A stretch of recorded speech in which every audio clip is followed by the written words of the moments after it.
At the COP26, pioneers of eco-friendly tech and green energy gathered to discuss possible improvements to our future.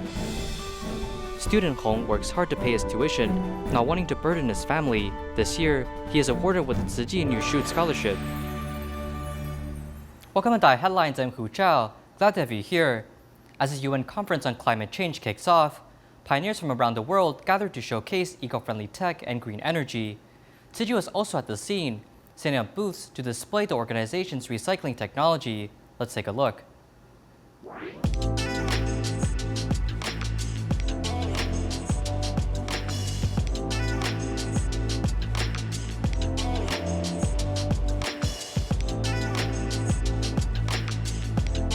We are here today really to show how we are at heart of the energy transformation and ensuring that we are able to transport clean and green energy into people's homes. We've just launched an app called When to Plug In, and that can tell people when the best time to use their electrical appliances or their EVs, and when the national grid is transmitting the most green and clean energy. The City of Glasgow, the different projects and collaborations, different partnerships we've got that are working in the city as a response to the climate emergency. And we've got various projects and policies that are here in the booth.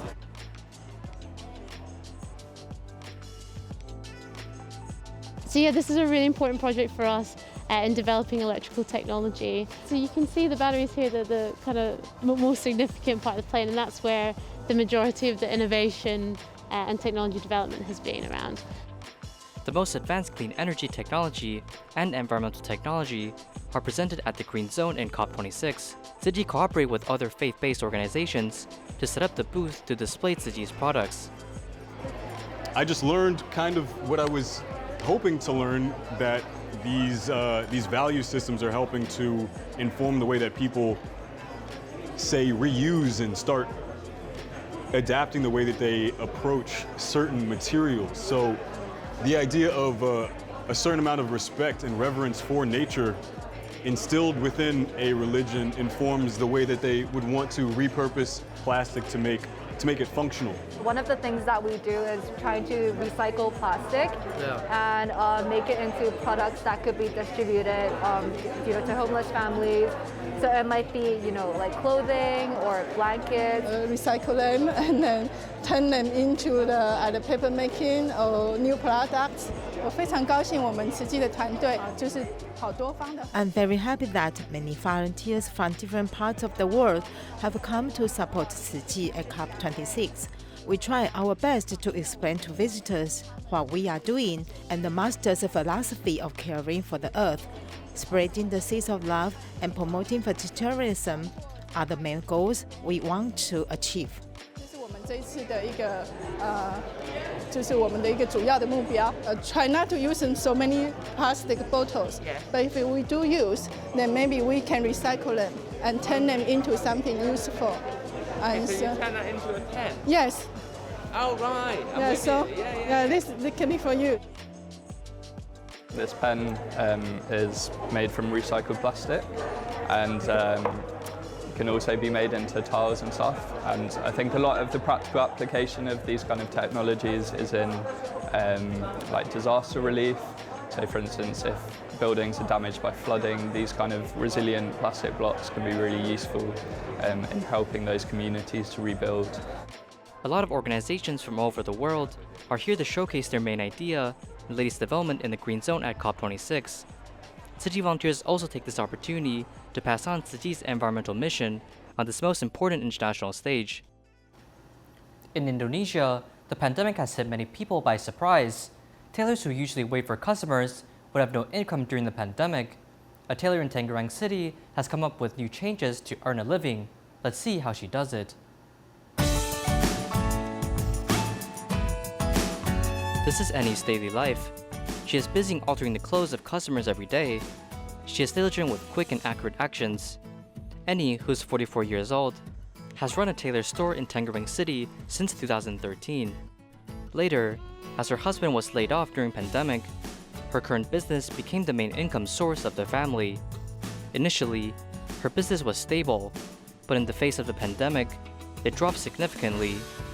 Even when the pandemic broke out last year, there were no customers coming to make clothes. Saya itu penjahit, Mas. Sekitar 8 tahun yang lalu tuh saya jahit, produksi gamis. I have been a tailor for 8 years. At first, I sold wraps and handscarves, but owing to the pandemic, I have to rethink how to change my business, how to start from scratch. Because no one came to alter the cloth, maybe everyone will think thoroughly before fixing their cloth. Nggak ada. Terus customer juga mungkin berpikir 2-3 kali untuk jahitin baju ya. Although their life became difficult, Annie remained to be strong, trying to tide over the hardships in her life. In order to cope with family expenses and her children's tuition fees, she tried to be innovative. Like making cloth masks, in the beginning, people's demand for masks was high. Coupled with a shortage of medical masks, she began to make reusable cloth masks. Akhirnya saya berpindah ke pembikinan masker. Later, I switched to the sewing cloth masks because mask is the most essential item at the moment. Everyone learns the awareness of its importance, so I have received many orders. For example, a bank has placed an order of 2,000 masks with me, and the orders kept flowing in. I'm very grateful. At least these orders made us survive. Alhamdulillah, ketolong. Dari situ ketolong, ada omset masuk, kita bisa bertahan lagi. However, the overproduction of medical masks causes price to drop, leading her business to go up and down frequently. Considering that people wear face masks not only to protect themselves, but also to match clothes and fashion, she also sold face mask chains. Akhirnya saya lihat kebutuhan pasar, mereka perlu konektor masker. As I saw everyone needs a face mask chain, except for masks as a necessity. In fact, wearing face masks can also be fashionable. So later, I started to make face mask chains until now. Menunjang penampilan mereka. Lalu saya bikin konektor masker. Sampai saat ini saya masih bikin konektor masker. At present, her business has gradually improved. Even though she has a loss of 30%, she still bears a grateful heart. She hopes that the pandemic will soon subside so that her business, and also others, can return to her normal life. When the pandemic in Indonesia was severe, there was a shortage of oxygen for COVID patients. A medical supply store owner has initiated an event of refilling oxygen at an arbitrary cost, reducing the financial burden of patients. Even though people's lives are affected during the epidemic prevention period, people still took this without being interrupted. Standing in his position and making contribution to society, Hu Chiao runs a medical supplies store in Matalaman of East Jakarta. He initiated the event of refilling oxygen at arbitrary cost. Anyone who needs oxygen for COVID patients can come to his store. He has prepared 1 liter of oxygen every day, which is enough to fill 100 oxygen cylinders to help 100 patients. When the pandemic broke out, it was difficult for COVID patients to find oxygen elsewhere. He felt empathy for them and hence decided to contribute to society. He found that many patient families could not afford the cost of oxygen and suffer financial stress during the medical treatment. Because I often saw many customers coming to look for oxygen, but some might have difficulty in finding it. So I decided to launch the event of purchasing oxygen at the arbitrary cost. And it is free on Fridays. As long as we still have oxygen in store, it's not a problem to refill 2 or 3 times without any restrictions. Muniana received Hu Chiao's help when he was in desperate need of oxygen. His father has contracted COVID, and it was this cylinder of oxygen that saved his life. Muniana comes here every day to refill oxygen, hoping his father will recover soon. Since my dad was admitted to a hospital, I have difficulty in finding oxygen for him. Also, it's expensive. It rose from the original 30 NT dollars to now 60 to 80 NT dollars. I'm so grateful that I finally found the oxygen which can be paid at any cost. It really helped my dad. And I have been here several times within this week to feel oxygen. I'm very grateful that my father is better now. Ya alhamdulillah sekarang udah agak mendingan gitu ya. As long as the pandemic is not over, Hu will continue to provide oxygen filling services for COVID patients at an arbitrary cost. He hopes that with sufficient anti-epidemic supplies, the pandemic can be subsided and COVID patients can recover as soon as possible.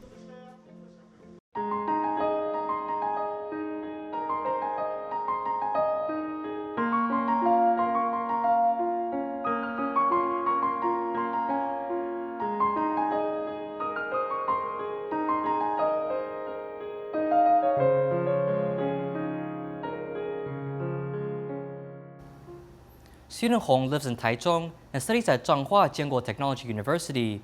He comes from a poor family, and his father suffers from oral cancer.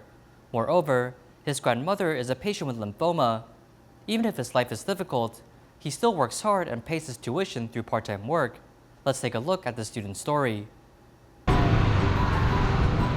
是大人要食的，伊无啥物。水气，嘿，看得过会使。这个比较好。高丽菜比较好吃。啊，也对。因为阿嬷就。 It's inconvenient for my grandmother to move around, so I want to share some of her work. 对的。阿嬷能好啊？能食看有食无？放一块啊。放一下块。那最好吃。阿嬷倒位，食吗？我要打。伊包大了，才皮肤较好啦，都安尼会微肿啦。微肿啊。拄好疗好后，2礼拜都袂惊啊。安尼会伤大，较细啦。大概我会听。好。我从3岁就是阿嬷。 I've been under my grandma's care since I was 3. My parents divorced. Going to school and cooking 3 meals a day were all done by my grandmother. Grandma's like my mother. She has a very important position in my heart. 重的一个人这样。 I felt sad that he was so young and didn't have a mother. He was without a mother's care. I cry when I think about it. 嗨，大家好。够温暖了，久违的青年。对啊，他真的是很阳光，我们都好喜欢他。不会因家里这样，然后把整个沮丧下来，然后他觉得他是更坚强的。 His grandmother is sick and needs care, and he has to take care of his father. He also has a sister and has to study in the daytime and work at night. The family's income isn't enough, so he wants to go to work and earn a little money to subsidize his tuition. It's very hard compared with other children who can go out and have fun on the weekends and holidays. I never brought him out to play. 开刀下来听。有一点点舌根后面那边会有一点肿肿感痛。那时候刚发现。 At that time, I was sad. When I first found out that they had cancer, I worried about being alone if they both left me. 一个人该怎么办之类的。然后检查禁止6个小时。孤儿院那些。 The children in the orphanage don't have parents to take care of them, and they don't even know who their parents are. For me, I have grandma and other family members who can take care of me. Sometimes I see people who have it more difficult than myself who can survive. Why can't I survive? I just think about it in a different way, and actually I feel that I'm very lucky. 幸运的。 In Taiwan, 80-year-old Su Mingxiong has earned the title of Best Puppet Maker of Chaozhou, as his puppets have delicate facial features and enduring qualities, which means it doesn't trip easily. He is currently passing on his knowledge to his apprentice, Ning Zhiming, hoping to continue this line of work and safeguarding the tradition of Taiwanese entertainment. 同学爱看我表演跳八家将，敢会是人伫咧讲的过动儿。 Just in the living room, these puppets are the ambassadors for ADHD awareness. These puppets were personally made by Su Mingxiong of Pingdong's Chaozhou. With over 60 years of experience, now in his 80s, Tzu has made tens of thousands of wooden puppets, which is being used all over the island in different theater groups. The knife for ears is smaller. My dad said this line of work will harm my hand, and he wanted to join the front stage performance because it makes more money. But I tried it and wasn't interested. I like being in the background and carving puppets. This first head I whittled was very ugly. Later he got the name Weird Clown. After I finished him, I hid him away. But my brothers needed a clown character for the show, so he came in handy. Those in the background often work without gaining fame, but Tzu was able to let his puppets shine. His knowledge is being passed on to his apprentice, Lin Zhiming, who has been at this position for over 40 years. The mouth of someone who is smart, how can you carve that to make it look different? Sometimes you make the puppet, no one wants to buy it, or they buy it and complain about your work. We are faced with criticism each time. In the past, I thought maybe I'd be better off at another job, but I ended up back here as it gives me the most sense of accomplishment. I've been recognized as the best carver, best painter. The puppets last and are pretty. That's why I've been referred to as the best puppet maker of Chaozhou. Tzu Family Glove Puppet Theater continues to grow and change while writing the history of glove puppet theater. Pingdong's Chaozhou is well known for many traditional Taiwanese entertainment, such as the Taiwanese opera, shadow puppetry, and glove puppetry. It can be said that this place is the origin of cultural stories of Taiwan. Now people interested in such things can pay a visit to the Museum of Traditional Theater to learn more. These children are excited to visit the Museum of Traditional Theater.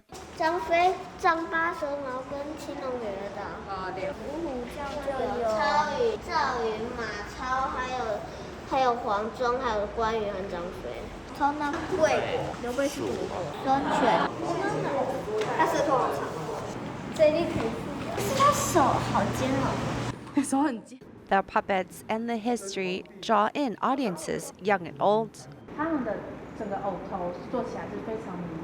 Kong Ming and Ma Su are carved so lifelike. Kong Ming didn't want to kill him due to his mistake, but he had no other choice. Looking at these colorful pieces is very pleasing to the eye. This is Zhang Fei and this is Guang Gong. Their happiness are different. The facial features of the puppets are very important to the script. The carving starts from the nose and expands to the rest of the face. Then finally beard and hair is attached. It's very time-consuming work. There's a big gap in our audience. Those who are interested in it like it very much, and those who don't know about them don't show much interest. We set this up so that more of younger generation can be exposed to it. Glove puppets are very well known in the southern Taiwan region, and it has left its mark really all over the island with their fantastical stories and colorful costumes. Coffee is a daily drink for most people, but how does one brew delicious coffee? Actually, a good cup of coffee is closely related to the thickness and thinness of coffee grounds. It also is affected by the coffee's brewing duration. Applying the gold cup theory, one can make a good cup of coffee. In our report today, let's find the methods to brew delicious coffee.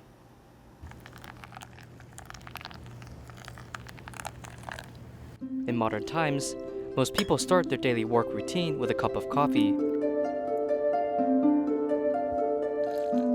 The earliest records of coffee dates back approximately 1,000 years ago. At the time, people consumed coffee beans in order to stay energetic. Actually, during the early phases of coffee history, people used the fruit skin of coffee beans due to their sugar content. Since sugar is a very precious resource at the time, so in Yemen, the merchants used to make cascara tea with coffee bean skin. Coffee is a type of fruit, yet most people nowadays only use the beans for brewing coffee. The coffee fruit itself has a very high sugar content. Coffee beans are classified as drupe. It is also similar to a pyrena, whereas there are fruit meat on the outer layer. Normally, people will eat the fruit meat first, and then layer by layer, we will reach the coffee bean itself. We call this the green bean. From eating the fruit to using the dried fruit for tea, and to spread the bean drying process to different places in the world, this is when coffee culture began. coffee beans, depending on its size, will be brewed differently. The coffee powder is determined by the specific surface area. Combining quality and powder size in order to produce an area size, the coffee powder's specific surface area can be altered by several factors, especially when it comes to grain size. If the grain size is thinner, the specific surface area is larger. This is the thickest bean and is suitable for cold brew. Cold brew coffee has a strong brewing duration, so the beans must be large. In the middle here, the bean here is suitable for pour-over coffee due to its coffee bean size. The duration of brewing should be within 2 minutes. On my right-hand side, the coffee powder here feels like soft sand, and this is suitable for espresso. After brewing, normal coffee beans will generate an acidic taste, then generate sweetness and bitterness. The thinner the powder is, the faster these tastes will come out during brewing. In an espresso machine, the beans must be larger in order to withstand a lengthy brewing duration. If the bean is too small, the long duration will only produce a heavy and bitter taste. In the past, coffee brewing is heavily reliant on experience, but as technology advances, in order to brew good coffee, there are methods developed to achieve this goal with accuracy.